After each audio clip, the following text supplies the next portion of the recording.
Welcome to The Explainer. Today, we're jumping into a story that is frankly one of the most incredible projects in modern history.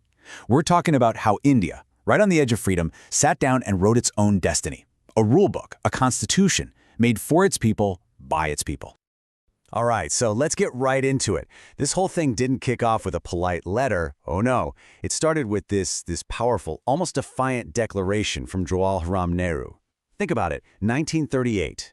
He's not just making a political point. He's drawing a line in the sand.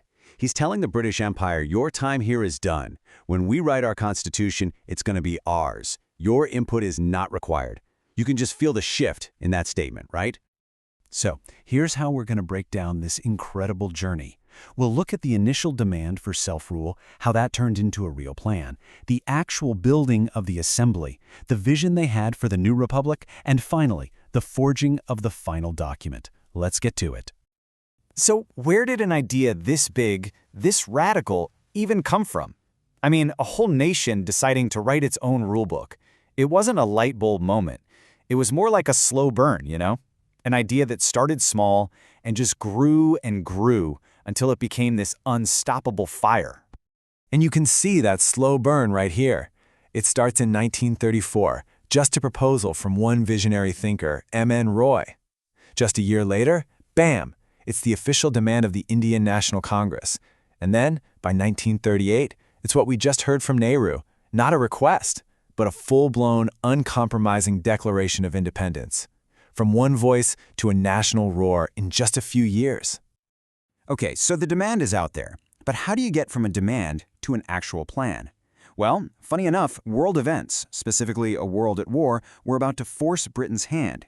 They'd been ignoring this call, but now they suddenly couldn't afford to. Think about it.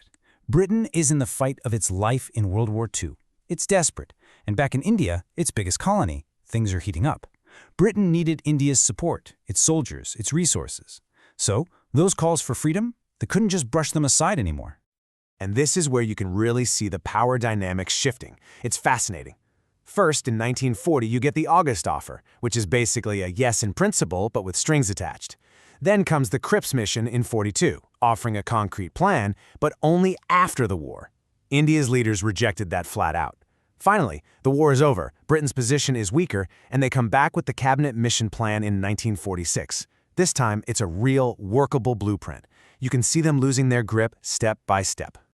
So, the plan is finally on the table. But now for the really tricky part. How do you actually build this assembly?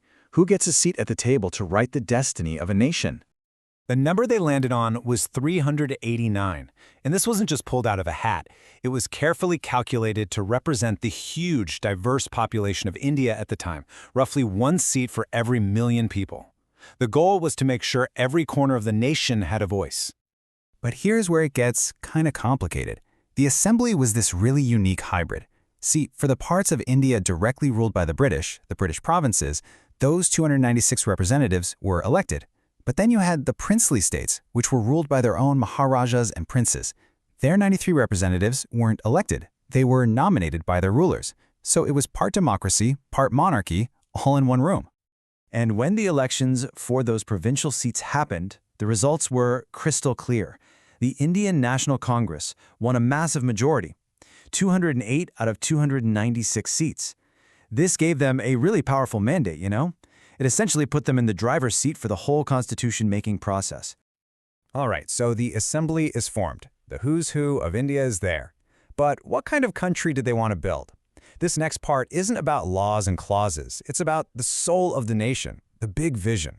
So just a few days after the assembly first met, Jawaharlal Nehru gets up and presents the objective resolution. Think of it as the mission statement. It wasn't a draft of the Constitution itself, but it was the guiding light, the philosophy that would shape every single decision to come. And look at the promises they were making right from the start. An independent, sovereign republic, power coming from the people, guarantees of justice, equality, freedom for every single citizen, and importantly, specific protections for minorities and vulnerable groups. This was a blueprint for a modern, progressive, and just society. And this one line says it all. All power and authority are derived from the people. I mean, for a country that had been ruled by kings and then a foreign empire for centuries, this was revolutionary. It's a total flip of the script. The ultimate boss is no longer a monarch or a viceroy. It's the regular person, the citizen of India. Okay, so they have their grand vision, their guiding principles. Now for the hard part, the really, really hard part, turning all of that beautiful philosophy into an actual working legal document. The mammoth task was just beginning. Now, to tackle a job this massive, you need a special team. And that team was the drafting committee. The person chosen to lead it, its chairman, was Dr. B.R. Ambedkar. He was a brilliant legal mind, and his leadership here was so crucial that he's often called the chief architect of the Indian Constitution, for very good reason. And they didn't just write it and sign it. The process was incredibly thorough, broken down into what they called 3 readings. The first reading was introducing the draft. The third was the final vote. But the second reading? Wow, that was the main event.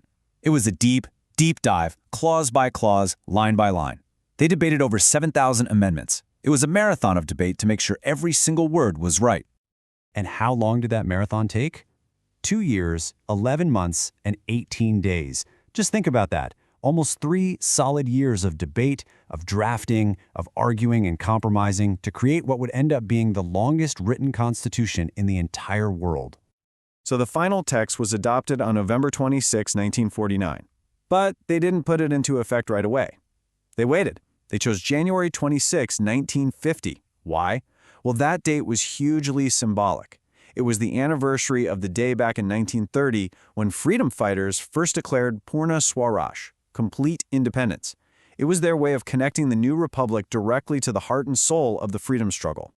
And all of this leaves us with a really profound thought to chew on. The Assembly, representing the people, created the Constitution. So can any future government, any parliament, ever truly be more powerful than its creator? It's a fascinating question about where ultimate power really lies. It suggests that the will of the people, captured at that unique moment of creation, sets a standard for everything that follows. The making of this Constitution, you see, it wasn't just writing a book of laws. It was a nation writing its own soul into existence.